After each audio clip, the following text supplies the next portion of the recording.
सोहन और मोहन दो कंजूस दोस्त थे। वे एक दूसरे से दूर रहा करते थे। मोहन ने सोचा, चलो सोहन के घर जाकर आज कुछ सेवा सत्कार कराया जाए। उधर सोहन की 3 बेटियां थीं, टूटी, सड़ी, पंचर। और तो सोहन, कैसे हो आप? सोहन, मैं बहुत ही अच्छा हूँ। सोहन ने अपनी बड़ी बेटी को बुलाकर कहा, टूटी, लोटा में पानी लेकर आओ। यह सोचकर मोहन घबरा गया और उसने कहा कि नहीं नहीं, मुझे पानी नहीं पीना है, मैं तो ऐसे ही आपके हालचाल पूछने के लिए आ गया था। फिर खाना खाते समय सोहन ने अपनी दूसरी बेटी को बुलाया और बोला कि सड़ी दाल लेकर आओ। यह सुनकर वह घबरा गया और उसने बोला कि नहीं नहीं, मुझे दाल नहीं खानी है।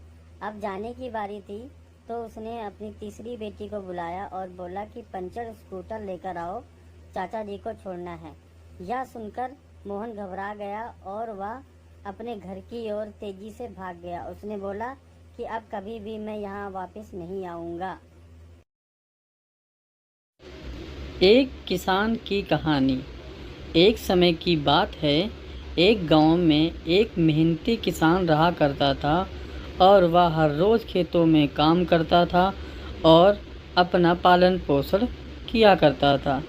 दिन पर दिन वह बूढ़ा होता जा रहा था। उसके 2 बच्चे थे।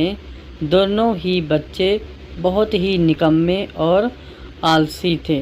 वह उनके फ्यूचर के बारे में हमेशा सोचता रहता था कि ये क्या करेंगे, लेकिन बच्चे इतने निकम्मे थे कि वह किसान की एक भी बात नहीं सुनते थे, दूसरे से झगड़ते रहते थे।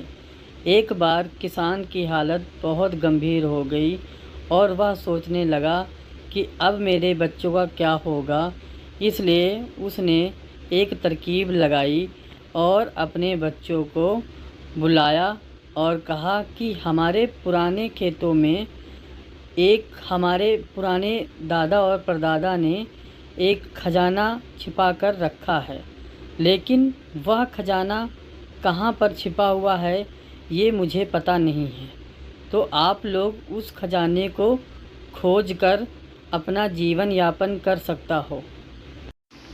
यह सुनकर बच्चों को बहुत अचंभा हुआ और वह खजाने की तलाश में खेत को खोदने लगे। देखते ही देखते उन्होंने पूरा खेत खोद दिया, लेकिन उन्हें कुछ न मिला। यह सोचकर वे घर वापस आ गए और उन्होंने सोचा कि पिताजी ने हमें बेवकूफ़ बनाया है। और वह बैठकर एक दूसरे से यही वार्तालाप करने लगे। लेकिन अब उनके पास और कोई जरिया नहीं था खाने पीने का, तो उन्होंने सोचा कि अब हमारा क्या होगा।